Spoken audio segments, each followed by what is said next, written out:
Figure है ना।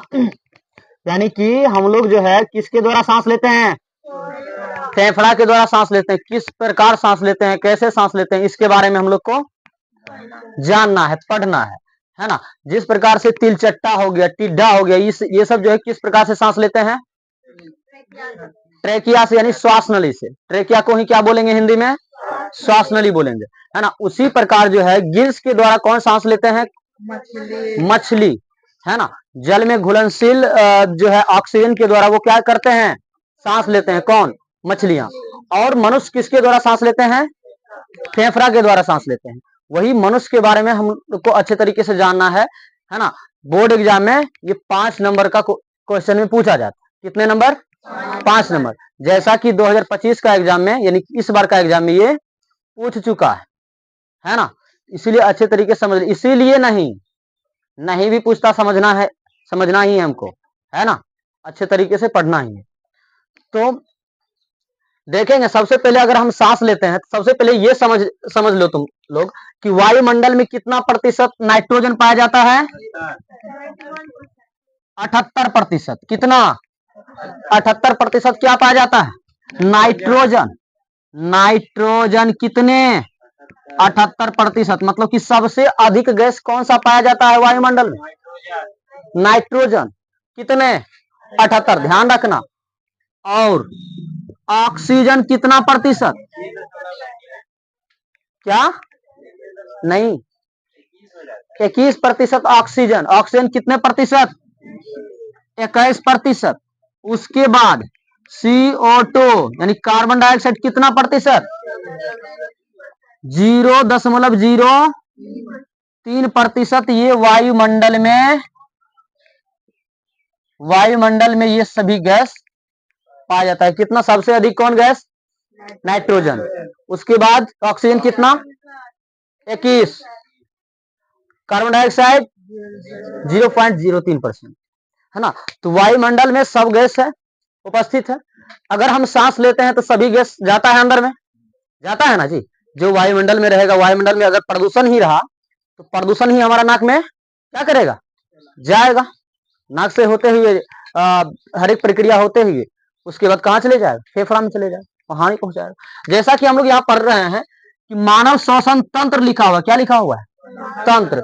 जहां भी तंत्र देखने को मिलेगा समझ जाना, तंत्र का मतलब होता है अनेक भाग में बटा हुआ, यानी कि उसका तंत्र का मतलब हुआ उसके जिसके बारे में हम पढ़ रहे हैं उसका स्टेप बाय स्टेप हर चीज पढ़ना होगा।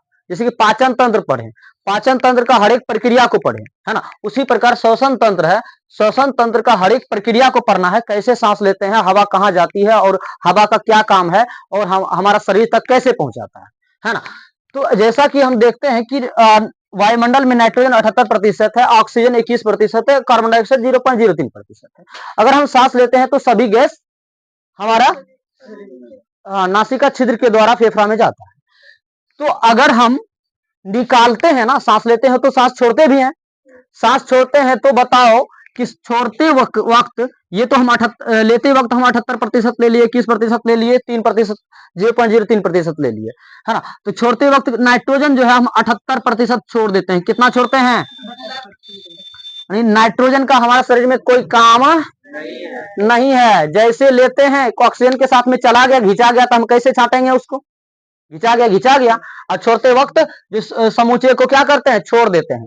78% नाइट्रोजन लिए तो 78% ही हम क्या किए, उसको निकाल दिए, छोड़ दिए। लेकिन क्या अगर हम ऑक्सीजन 21% लिए, कितना, 21% ऑक्सीजन लिए तो छोड़ेंगे कितना, नहीं।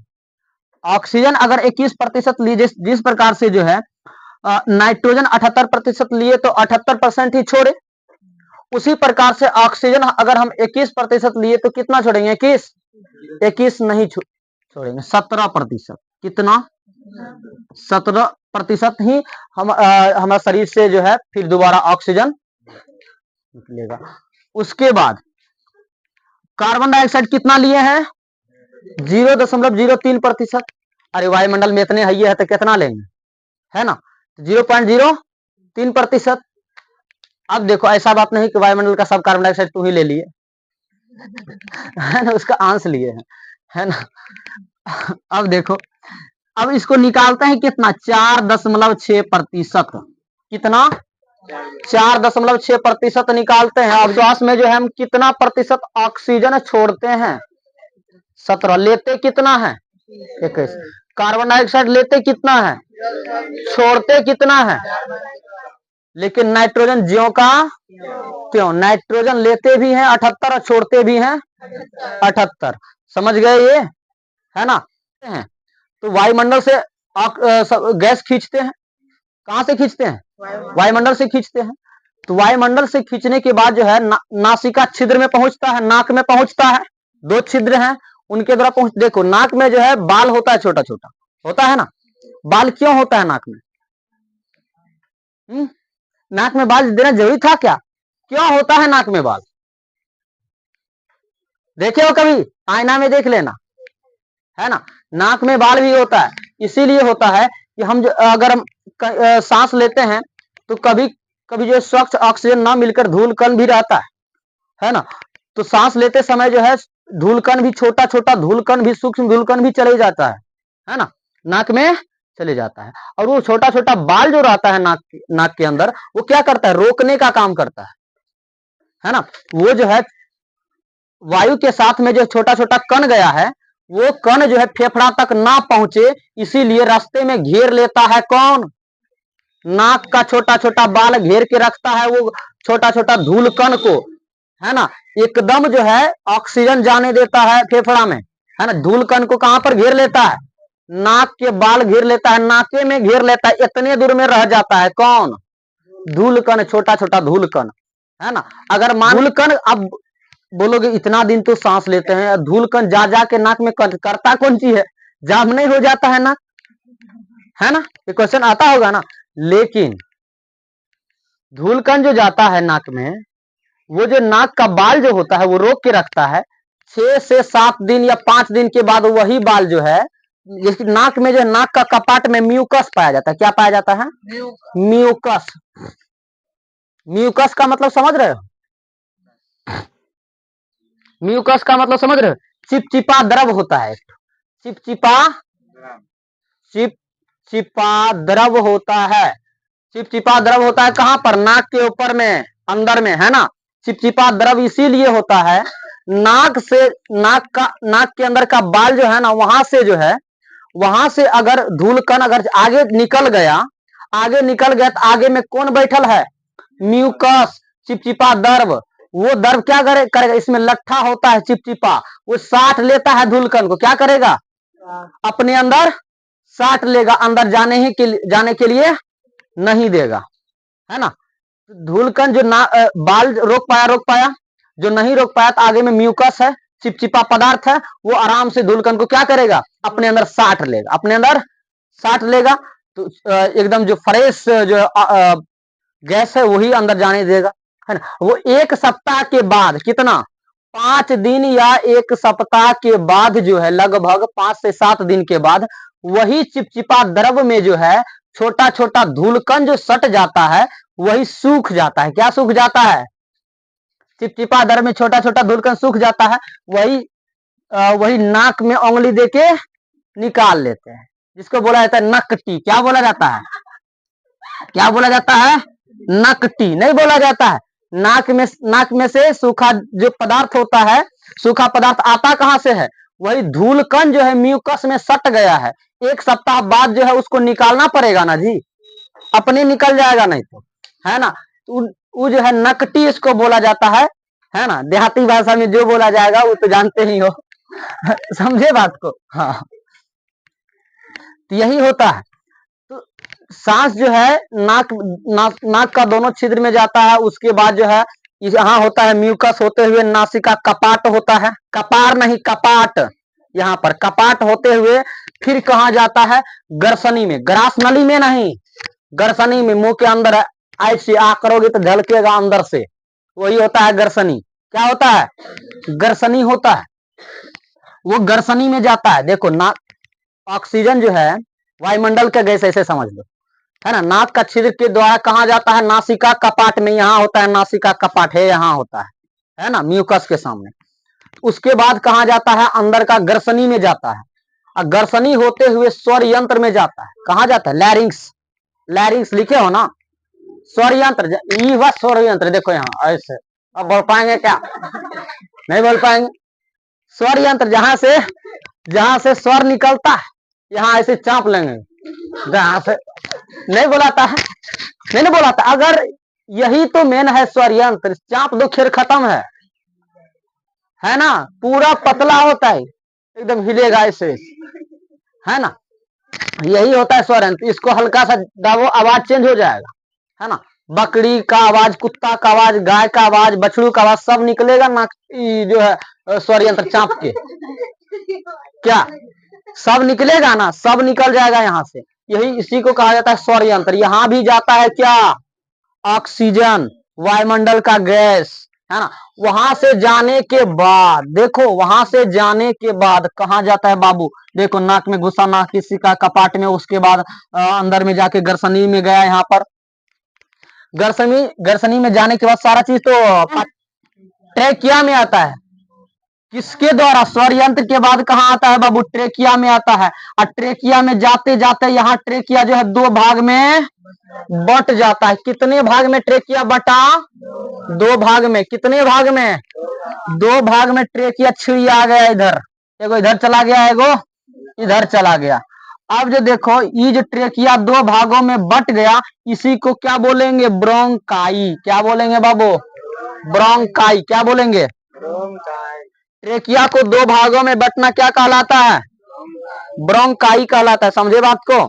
इसी को क्या बोलेंगे, इसको और इस, देखो इसको और इसको ब्रोंकाई बोलेंगे, है ना। इसको ब्रोंकियस बोलते हैं। और ये जो फूल के तरह दिख रहा है ना, फूल के तरह दिख रहा है, ये सब फूल के तरह, यही बगल, वो बगल नहीं, यही बगल फूल के तरह दिख रहा है। तो ये जो है क्या कहलाएगा, फूल, फूल गेंदा का फूल नहीं है, यह वायु कोष्ठ है। क्या है, वायु कोष्ठ। मतलब कि सांस अगर लेते हैं ना, सारा रास्ता घूमते हुए कहाँ चले जाता है, यहाँ वायु कोष्ठ में आता है। कहाँ आता है, वायु कोष्ठ में फूल जाता है, इस सांस के द्वारा फूल जाता है। अगर सांस लो, फूल गया ना, सांस पचक गया।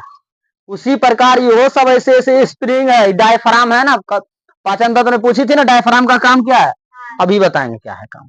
बस ऐसे ऐसे होते रहता है। ये डायफ्राम है, ये क्या है, डायफ्राम है। ये कहीं लिखा होगा क्या, नहीं लिखे, अच्छा लो डायफ्राम लिख देते हैं। डायफ्राम, यही डायफ्राम सांस लेते हैं तो ऊपर नीचे होते रहता है। कौन, यह डायफ्राम। डायफ्राम के नीचे ना होता है पाचन तंत्र, वो हम पढ़ चुके हैं पिछला चैप्टर में। अब सांस लेते हैं तो नासिका छिद्र से, नासिका कपाट से होते हुए, उसके बाद गर्सनी होते हुए, उसके बाद चले जाता है स्वर यंत्र में। स्वर यंत्र के बाद ट्रेकिया, ट्रेकिया को ही हम क्या बोलेंगे, श्वास नली। क्या बोलेंगे, श्वास नली। श्वास नली होते हुए यानी ट्रेकिया होते हुए, ट्रेकिया यहाँ जो है दो भागों में बट जाता है। वही दो भागों में बटे हुए भाग को हम क्या बोलेंगे, ब्रोंकाई। ब्रोंकाई में जब चला जाता है, यही बहुत सारा पेड़ के तरह बढ़ जाता है, पेड़ के ठाल के तरह। यहाँ मंजर दे दिया, आम का टिकला नहीं निकलेगा। इसमें जो है वायु कोष्ठ है, इसमें खाली स्थान है, यहीं पर जो है सांस लेते हैं तो पूरा सांस यहीं पर जाता है। क्या जाता है, सांस, है ना, गैस जाता है, वो बगल नहीं जाता है। ये क्या हुआ, तो कोष्ठ में चले गया गैस, तो वहां से क्या करेगा, तो वहां से जो है ये भेजेगा कहां पर, रक्त में भेजेगा। कहां पर, रक्त में, यानी किसको, रक्त में, हीमोग्लोबिन को। किसको भेजेगा, हीमोग्लोबिन को भेजेगा। और पूरा ऑक्सीजन जब जैसे आएगा, तैसे धड़ाक से रक्त में चला गया, हीमोग्लोबिन में चला गया। हीमोग्लोबिन जो पूरा शरीर के कोशिकाओं को भेज देगा। क्या करेगा, पूरा शरीर के कोशिकाओं को भेज देगा। क्यों, बोलेगा ऑक्सीजन आया, जल्दी लो तुम लोग, जल्दी लो, बहुत भूखाइल थे, है ना। ऑक्सीजन आया, पूरा जो है शरीर को दे देगा। कौन दे देगा, यही शरीर के कोशिकाओं को दे देगा, है ना। रक्त में जो कोशिका होता है ना, है ना, रक्त के कोशिकाओं को कौन दे देता है, वायु कोष्ठ अपना ऑक्सीजन दे देता है। अब वायु में क्या होता है, कोशिका में क्या होता है, माइटोकॉन्ड्रिया। 9th क्लास में पढ़े थे, पिछले चैप्टर में भी हम पढ़े थे। उसके बाद जो है वायु कोश, उसके बाद रक्त में क्या होता है, माइटोकॉन्ड्रिया, माइटोकॉन्ड्रिया होता है ना। माइटोकॉन्ड्रिया को क्या करता है, सारा जो है ऑक्सीजन दे देता है और सभी जगह पूरा शरीर में क्या करता है, वो फैल जाता है। कौन, ऑक्सीजन। जैसे ऑक्सीजन फैला, ऑक्सीजन जैसे रक्त में गया, माइटोकॉन्ड्रिया में गया, कोशिकाओं में गया, है ना, तो वहां पर तो पहले से कार्बन डाइऑक्साइड था, वही ऑक्सीजन कार्बन डाइऑक्साइड बन गया। जैसे ऑक्सीजन गया खून में, रक्त में, वैसे वहां से कार्बन डाइऑक्साइड को धकेल के निकाल देगा। क्या करेगा, धकेल के निकाल देगा। अब धक्का देने वाला काम कौन करेगा, यही ना, धक्का देने वाला काम करता है यही डायफ्राम। क्या करता है, ये डायफ्राम।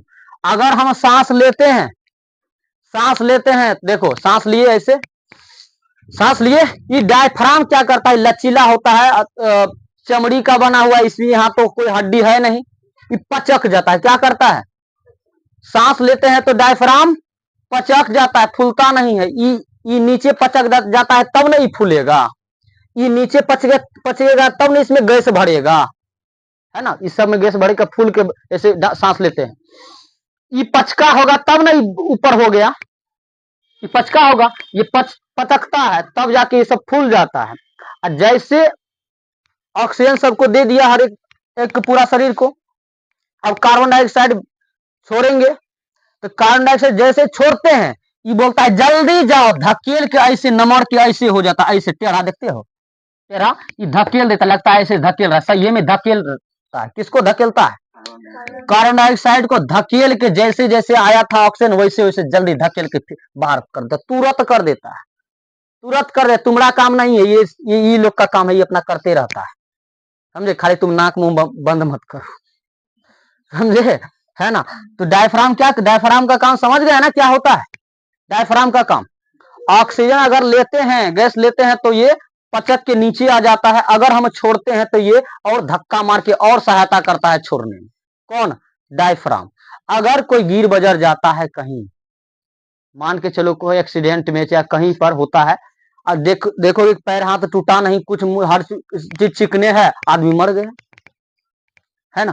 न पैर टूटा है, न हाथ टूटा है, न मुंह भसका है, कुछ नहीं हुआ है, खाली तुरंत गिरा, आदमी मर गया। क्यों, इसका डायफ्राम में चोट लग गया है बढ़िया ढंग से। किसमें, ये डायफ्राम में चोट लग गया है पूरा ढंग से, डायफ्राम को अब काम नहीं कर सकता है। अगर डायफ्राम काम ही नहीं करेगा तो सांस लेंगे, ये पचकवे नहीं करेगा तो सांस नहीं है ना आएगा अंदर, नहीं आएगा, क्योंकि डायफ्राम जो है अब काम करना बंद कर दिया। अगर एक आध बार ले भी लिए, अब धकलेगा कौन, सांस बाहर ही नहीं आएगा, कार्बन डाइऑक्साइड बाहर ही नहीं आएगा, कि ये तो अब निष्क्रिय हो गया है, इसीलिए आदमी का प्राण छूट जाता है ना, डायफ्राम के कारण, है ना। बहुत अच्छा रोल निभाता है श्वसन तंत्र में ये डायफ्राम, बहुत ही अच्छा काम है इसका। लगभग 70 से 80% जो है इसका काम होता है डायफ्राम का, है ना। ये नहीं रहेगा तो मुश्किल है, यही बात है, समझ गए ना। श्वसन तंत्र इसी प्रकार से अपना मनुष्य जो है अपना सांस लेते हैं।